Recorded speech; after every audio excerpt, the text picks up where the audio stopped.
여러분, 지난 한 주간 평안하셨습니까? 평안하셨습니까? 그러면 지난 한 달간은 어떠셨습니까? 지난 한 달 동안 평안하셨습니까?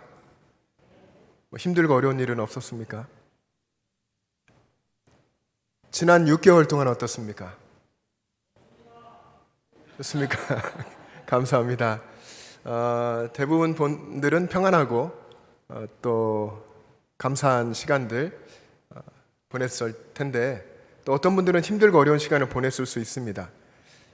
누군가에게 어떤 예기치 못한 사건이 일어나고, 또 자녀로 인해서 고민도 되고, 또 혹은 갑자기 병에 걸리거나 사업을 포기하게 되거나, 이런 여러 가지 일들이 있을 수 있는데, 그런 일이 없는 분은 아무도 없을 거예요. 그러나 그런 일들을 우리가 믿음 안에서 받아들이고 해석하면서, 이런 것도 하나님의 은혜구나, 하나님께서 여전히 나와 함께 계시고 이 모든 것을 이끌고 계시는구나, 이런 고백을 하면서 여기 예배 자리에 오신 분들은 다 그렇게 또 감사하는 분들이시라고 믿습니다.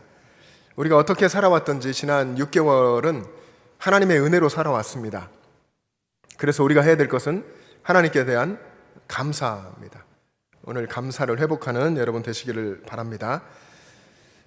여러분, 우리에게 허락된 것들, 그리고 우리가 누리고 살아가고 있는 것들 중에서 참 많은데요, 기도해서 하나님께로부터 얻은 것이 얼마나 될까요? 여러분, 우리가 기도하고 하나님께 매달리고 하나님께 구해서 기도의 응답으로 받는 것들은 셀 수가 있습니다.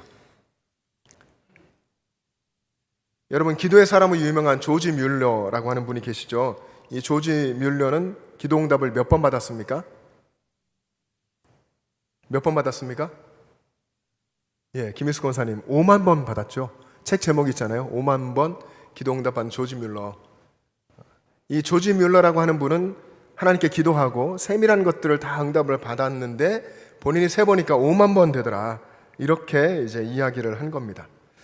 근데 여러분, 우리가 구하지 않는데도 하나님께로부터 받은 것들이 얼마나 많습니까?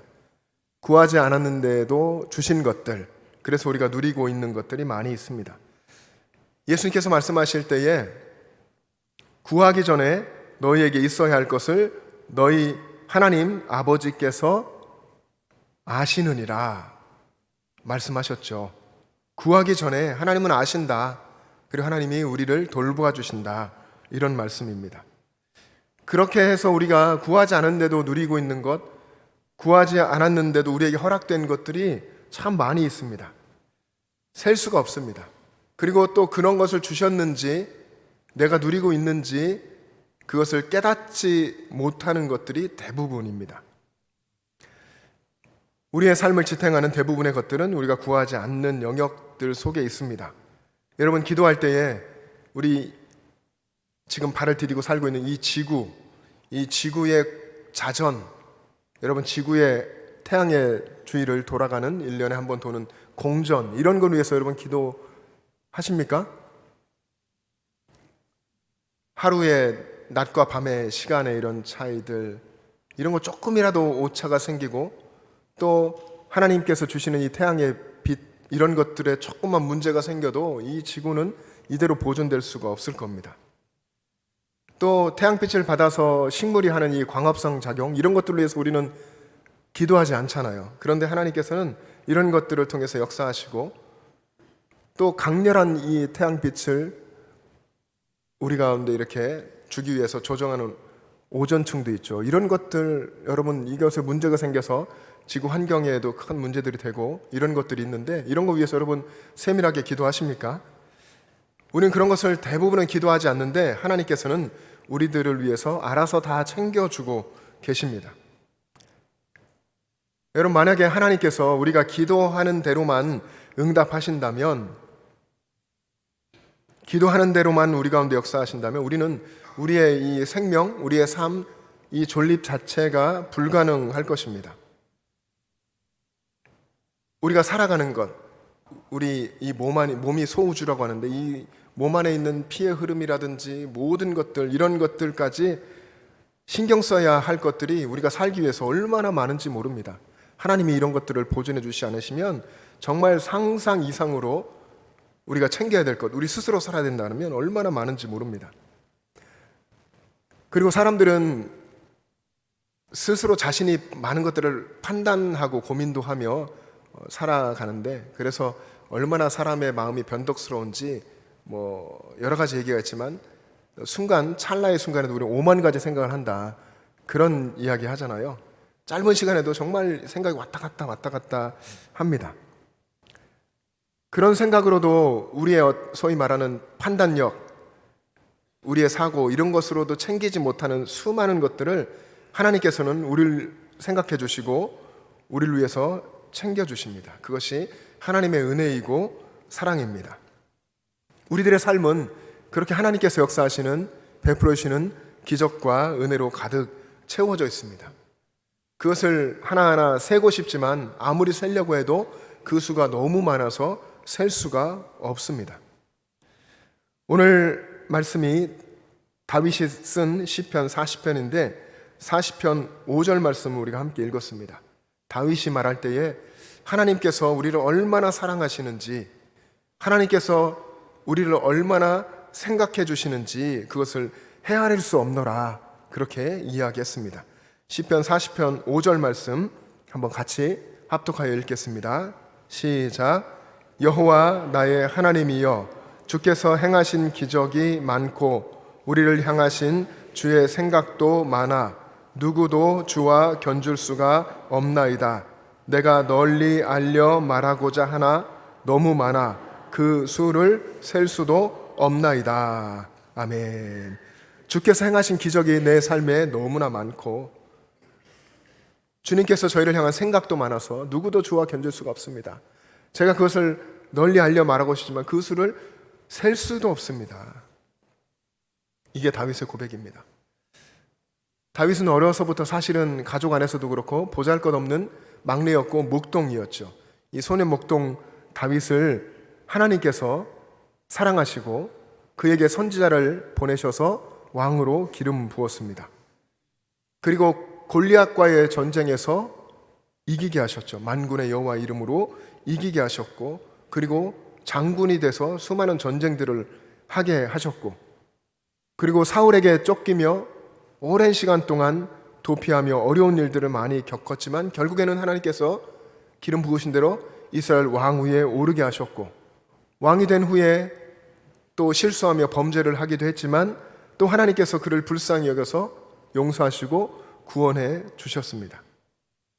다윗이 그의 인생을 이렇게 살고서 생각해 보니까 하나님께서 나를 얼마나 생각해 주셨던지, 하나님께서 내 삶에 얼마나 많은 기적을 베풀어 주셨던지, 그것을 생각하면서 오늘 시편 40편을 고백한 것입니다. 여러분, 우리도 마찬가지죠. 우리도 지난 한 주만 생각해도 한 달, 6개월, 또 여러분이 살아오신 날들을 이렇게 돌아보면 정말 하나님의 은혜가 아니고서는 여기까지 올 수 없었다라고 여러분들이 고백하게 될 것입니다.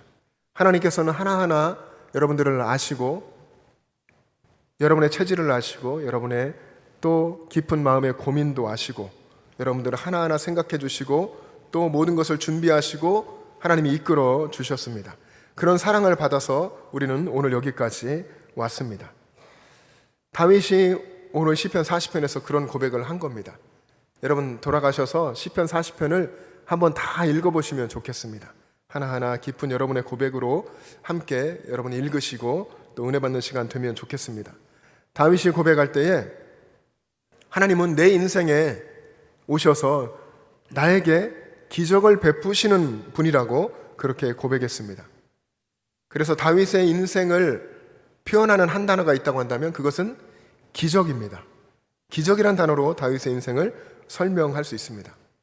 여러분 한번 생각해 보십시오. 우리도 다윗의 인생에 대해서 잘 알고 있죠. 성경에 하나님이 많은 부분을 기록해 주셨기 때문에 우리가 잘 알고 있는데, 하나님이 다윗의 인생에 베푸신 기적이 여러분 무엇이라고 생각하십니까?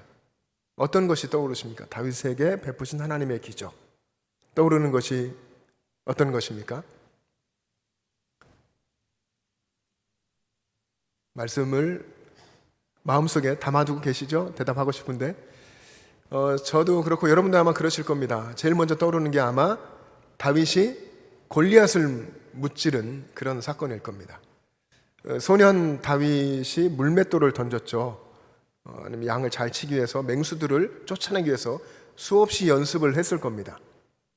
그리고 골리앗을 마주쳐 하나님께서 용기를 주시고 이 다윗은, 소년 다윗은 물맷돌을 들고 만군의 여호와 이름으로 골리앗을 향해서 달려갔는데 이 물맷돌을 달리며 걸어서 던졌는데 그 물맷돌이 기가 막히게 골리앗의 유일한 약점, 갑옷을 다 챙겨 입고 앞에는 방패든 군사도 서 있고, 그런데 그 이마에 정확하게 그 돌이 날아가서 꽂혀서 골리앗을 이기게 됐습니다. 분명히 하나님께서 행해 주신 놀라운 기적입니다. 근데 이것만 기적이 아니죠. 이것만 기적이라고 한다면 아마 다윗은 하나님께서 제 인생에 행하신 기적이 몇 가지 됩니다, 이런 정도였겠지만, 다윗은 자신의 인생에서 행하신 기적이 많고 그리고 세려고 해도 셀 수도 없다, 이렇게 고백을 했습니다. 여러분, 셀 수도 없다라고 하는 이 히브리어는 아체무라는 단어인데요. 이 아쳔에서 온 이 아체무라는 단어는 그 뜻이 점점점 강해지다, 점점 크게 증가하다, 이런 뜻입니다. 다시 말하면 우리는 사람들도 계산을 잘하잖아요. 지금 이 시대는 수많은 계산을 돕는 많은 도구들이 있고 많이 우리도 굉장히 똑똑해졌습니다. 그래서 우리가 계산을 여러 가지로 할 수 있는데 인간이 할 수 있는 그런 수학적인 계산의 속도보다도 하나님께서 행하시는 일들이 이루어지는 속도, 그리고 그 수가 더 많다 하는 의미를 가지고 있습니다. 그것이 아체무라고 하는 셀 수도 없다라는 뜻입니다. 아무리 인간이 하나님이 행하신 일들을 계산하고 세어보아도 하나님이 행하신 일들이 훨씬 그 속도도 숫자도 많다 하는 것입니다. 그러면 다윗이 말한 이 하나님의 기적, 그것은 인생 전체, 다윗의 인생 전체가 하나님의 기적이고 또 매일의 일상이 하나님의 베푸시는 기적이라고 그렇게 고백한 것입니다. 그래서 다윗은 자신의 삶이, 자신의 모든 것이 늘 하나님의 손길 아래에 있다고 고백한 것입니다. 여러분들도 그렇게 고백을 하십니까? 여러분의 인생이 하나님의 손길 아래에 있습니까? 아니면 어떤 결정적인 순간에만 하나님 안에 있는 것이고 여러분 스스로 살아가십니까? 다윗은 자신의 인생 모든 순간이 하나님의 손길 아래에 있다고 고백했습니다. 하나님께서는 분명히 우리와 함께 계시고 기적을 베풀어 주십니다. 그런데 문제는 그 매일, 그 날마다 일상에서 베풀어 주시는 하나님의 기적을 누구는 경험하고 누구는 경험하지 못하는 겁니다. 아무에게나 하나님의 역사와 기적이 경험되는 것은 아니라는 것이죠. 그것을 느끼고 고백하는 것이 아닙니다. 물론 하나님은 모든 이에게 은혜를 베푸시지만 어떤 사람은 경험하고 고백하면 다윗처럼, 그러나 어떤 사람은 그것을 전혀 경험하지 못하고 깨닫지 못하죠. 여러분, 그러면 어떤 사람이 삶에서 기적을 경험하며 살겠습니까? 이건 우리에게 굉장히 중요한 부분입니다. 성경은 성경 속에 많은 사람들을 통해서 이것을 알려주셨는데 특별히 베드로를 통해서 우리는 이것을 알 수 있습니다. 베드로 하면 떠오르는 것이, 베드로 늘 하나님의 은혜 속에 살았지만 물 위를 걸었던 장면이 기억이 나죠. 그 베드로를 통해서 어떤 사람이 기적을 경험하는가를 생각해 볼 수 있습니다. 우리는 우리 현실의 어려움과 고난을 바라보며 살 때가 많습니다. 근데 우리 눈에 보이는, 육안에 보이는 현실의 고난과 어려움만 보지 말고 우리와 함께 계시는 예수님을 바라봐야 합니다. 제자들이 배를 타고서 갈릴리 호수를 건너고 있었습니다. 근데 그 한밤중에 큰 풍랑을 만났습니다. 성경을 읽어보면 이 제자들이 죽을 지경에 놓이게 됩니다. 제자 중에 어부도 많았으니 수많은 경험을 가지고 이 풍랑 속에서 생존하려고 애를 썼지만 도저히 할 수 없을 정도로 심한 풍랑을 만난 상황이었는데 그때에 예수님께서 바다를 걸어서 이 위기에 처한 제자들에게로 오셨습니다. 실제로 우리도 우리 인생에서 이런 풍랑을 만날 때가 많이 있습니다. 어쩌면 오늘 이 예배 자리에 오신 분 중에서도 지금 본인의 인생에서 크고 작은 어떤 풍랑을 만난 것 같은 그런 상황이라고 고백하는 분도 계실지 모르겠습니다. 그런데 반드시 우리가 기억해야 할 것은 우리 주님께서 언제나 풍랑 가운데 있는 우리와 함께 하신다는 것입니다. 풍랑 위를 걸어서, 바다를 걸어서 우리들 가운데 오시듯 아무리 멀어도 우리 가운데 이렇게 찾아오시는 그런 주님이십니다. 그래서 우리 인생에서 힘든 일 당하고 인생의 풍랑을 겪는 그때가 어쩌면 하나님께서 행해 주시는, 우리 주님이 역사하시는 놀라운 그 기적을 경험할 때입니다. 우리에게 닥치는 이런 풍랑조차도 하나님의 크신 섭리 아래에 있고 하나님의 허락하신 것이라고 여러분 믿고 그 가운데서 우리 인생과 이 온 우주를 주관하시는 하나님을 바라봐야 합니다. 그렇게 우리 가운데 계시는 주님을 바라보아야지, 그러지 못하면 두려움에 빠질 수밖에 없습니다. 그리고 베드로는 배에서 내려서 물 위로 내려오죠. 그리고 물 위를 걷습니다. 주님이 말씀하신 대로 믿고 순종할 때에 물 위를 걸었습니다. 그 깊은 한밤중에 예수님이 바다 곁으로 오셨을 때에 베드로는 예수님이신 것을 알고서 대담하게 예수님께 요청합니다. 주님이시거든 물 위로 오라고 해주십시오. 그때에 주님께서 오라 말씀하시죠. 그러자 베드로는 물 위로 내려오는 그런 믿음의 행동을 했습니다. 그리고 예수님께로 갔습니다. 배 안에 그대로 있는데 이런 기적을 경험한 것이 아니죠. 배에서 내려왔을 때에, 믿음으로 행동할 때에 그 기적을 경험했습니다. 여러분, 우리 주님께서 여러분들의 삶 가운데도 지금 여전히 함께 계시는데 왜 그 하나님이 베푸시는 기적을 경험하지 못할까요? 이 베드로 한 것 같은 믿음의 순종이 없기 때문입니다. 분명히 모든 여기 분들에게 인생은 참 힘듭니다. 풍랑이 치는 것 같고 세상이 두렵습니다. 제자들이 다 그랬습니다. 풍랑을 보면서 모든 제자들이 두려움을 느꼈습니다.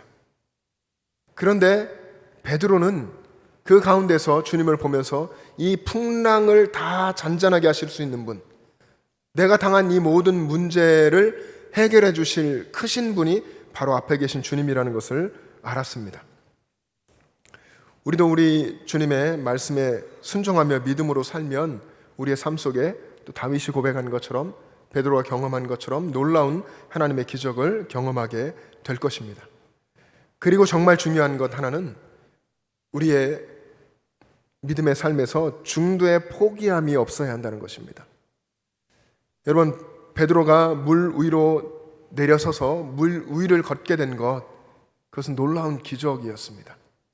그런데 그 이후에 어떻게 됐습니까? 예수님께로 몇 걸음을 가다가 성경을 보면 바람을 보고, 불어오는 바람을 보고, 이 바람이 얼마나 강한가, 또 그 바람을 따라 춤추는 풍랑들을 보고 느끼면서 베드로는 다시 두려움에 빠지고 물속으로 빠져들어갔습니다. 여러분, 우리들은 다 신앙생활을 시작하신 분들입니다. 예수님 만나고 믿음을 고백하고 신앙생활을 다 시작하셨죠. 시작을 잘 하셨습니다. 그런데 베드로가 중간에 물속에 빠져 들어간 것처럼 시작은 잘했어도 중간에 넘어지는 일들이 일어날 수 있습니다. 그리고 그것을 끊임없이 사단은 공격합니다. 먼저는 시작도 못하게 하겠죠. 믿음의 역사를 시작할 수 없도록 사단은 끊임없이 공격하고 방해하고 유혹합니다. 그럼에도 불구하고 믿음으로 시작을 잘 했는데 사단이 가만히 있지 않습니다. 이제는 시작할 때 방해하지 못했으면 중도에라도 못하게 해야 되겠다. 포기하지 않고 끊임없이 사단은 역사합니다. 우리의 믿음의 시선을 흩으려고, 그리고 우리 안에 두려운 마음을 심어주려고 모든 것들을 합니다. 여러분, 믿음으로 시작을 했다가 다시 풍랑에 빠져들어가는 것 같을 때 베드로처럼 주여 나를 구원하소서 라고 주님을 바라보면서 외칠 수 있기를 바랍니다. 우리가 믿음 생활을 잘 시작했지만 중도에 넘어졌을 때 거기에 함께 계시는 우리 주님을 바라봐야 합니다. 그리고 베드로가 물에 빠지면서 주여 나를 구원하소서 한 것처럼 그렇게 간절함으로 주님을 바라보면서 주님께 매달리고 부르짖으면 주님께서 회복의 역사를 주실 줄로 믿습니다. 지금 이 예배 자리에 있는 저나 여러분 모두가 다 믿음 생활을 시작했고 사실은 배에서 바다로 내려온 사람들입니다. 그래서 여러분들이 이런 생각을 하면 좋겠습니다. 나는 이미 이 풍랑이는 바다에 내려섰다. 내가 이 풍랑이는 바다 한가운데서 주님을 바라보지 않으면 나는 물에 빠져 죽는다. 나는 오직 주님만 바라봐야 한다. 주님 보는 일에 집중해야 한다. 이런 여러분의 마음의 결단을 할 수 있기를 바랍니다. 매일 우리 앞에 펼쳐지는 환경들에 매여서 우리의 믿음의 눈이 흐려지고 우리의 믿음의 눈이 어두워지면 우리 가운데 함께 계신 우리 주님을 바라보지 못하게 될 것입니다. 그러면 점점 두려움에 쌓이게 되고 그리고 우리가 또 원하지 않는 어쩌면 주님을 볼 수 없는 그런 방향을 향하여서 가게 될 수도 있습니다. 여러분 믿음의 눈을 밝게 뜨고 늘 주님께 간구하고 주님께 집중하면서 살아갈 수 있기를 바랍니다. 또한 동시에 정말 나는 아무것도 아닌데 티끌만도 못한 작은 나, 그런 나를 위해서 늘 다윗도 그런 겸손함으로 살았고 또 호언장담하던 베드로도 결국에는 십자가를 경험해 그런 고백으로 살죠. 바울도 마찬가지고 아무것도 아닌 나를 위해서 독생자 예수 그리스도를 이 땅에 보내주신 하나님의 그 크신 사랑을 생각하시고 하나님이 내게 베풀으신 은혜, 셀 수도 없는 그 은혜들을 늘 기억하시면서 항상 여러분의 삶 속에 하나님 바라보고 늘 하나님께 감사할 수 있기를 바랍니다. 주님을 바라보고 주님과 동행하며 살아가는 것이 여러분의 삶의 자리를 기적의 현장으로 만들어가는 것입니다. 우리 삶에 이미 승리하신 주님, 죄와 사망과 어둠의 권세를 이기시고 우리 안에 성령으로 함께 계시는 그 주님을 바라보며 살 때 여러분의 모든 삶의 순간이 하나님이 베풀으신 은혜인 것을 깨닫게 되고 그리고 믿음의 순종으로 살아가게 될 것입니다. 오늘 본문을 쓴 다윗은 하나님이 자신과 함께 계시며 날마다 기적을 베풀어 주신다고 고백했습니다. 그래서 주께서 행하신 기적이 너무 많아서 그 수를 셀 수도 없습니다. 이렇게 고백했습니다.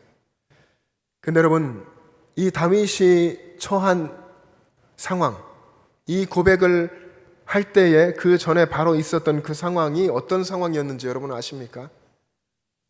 시편 40편 2절 말씀을 한번 같이 읽어보겠습니다. 시작. 나를 기가 막힐 웅덩이와 수렁에서 끌어올리시고 내 발을 반석 위에 두사 내 걸음을 견고하게 하셨도다. 아멘. 여러분, 다윗이 어떤 상황 속에 있었습니까? 기가 막힐 웅덩이에 있었던 거죠. 웅덩이에 빠졌는데 어떤 상황이면 기가 막힙니까? 정말 아무것도 할 수 없는 기가 막힐 웅덩이, 그리고 그 수렁에서 끌어올려 주셨다. 다윗은 기가 막힐 웅덩이에 놓여 있고 지금 수렁에 빠져 있었던 겁니다. 그곳에서 주님을 바라보았고 그리고 주님께서 건져주시고 구원을 베풀어 주심에 감사하면서 하나님, 저의 모든 인생이 하나님의 기적으로 가득합니다. 이런 고백을 한 것입니다. 여러분의 인생이 기가 막힐 웅덩이 같고 수렁에 빠진 것 같은 그런 상황에서도 주님을 바라보면 우리 주님의 기적을 경험할 수 있습니다. 그리고 다윗이 한 것처럼 시편 40편 읽어보면 그 상황에서 다윗은 찬송합니다. 그의 입에 찬송이 가득했고 하나님은 위대하시다. 다윗은 외쳤고 그리고 기쁨으로 하나님께 제사를 올려드렸습니다. 그리고 감사하며 하나님을 높였습니다. 이런 다윗을 하나님은 말씀하셨죠. 내 마음에 맞는 사람이다. 여러분, 여기에 있는 저와 여러분 모두가 하나님의 마음에 맞는 사람 되시기를 소망합니다. 내가 하나님 마음에 맞는 사람으로 살아가리라 또 결단하는 여러분 되시면 좋겠습니다. 우리는 이렇게 우리를 사랑하시고 우리를 생각해 주시고 우리 삶에 함께 계시며 기적을 베풀어 주시는 그 하나님의 은혜 가운데 살고 있습니다. 우리를 위해서, 우리를 구원하시기 위해서 독생자 예수 그리스도를 이 땅에 보내주신 하나님의 말로 다 할 수 없는 그 은혜 가운데 우리는 살고 있습니다. 어제도 또 오늘도 다 설명할 수 없는, 또 우리가 모두 깨닫지 못하더라도 우리가 이미 누리고 있는 수많은 하나님의 기적 속에 우리는 살고 있습니다. 늘 하나님께 감사하고 또 여러분의 남은 한평생 여러분과 함께 계시는 하나님 바라보고 하나님께 감사하고 다윗처럼 하나님은 위대하시다, 나와 함께 계신 하나님은 위대하시다 찬송하고 기쁨으로 예배하는 삶 살아가시기를 축복합니다. 기도하겠습니다.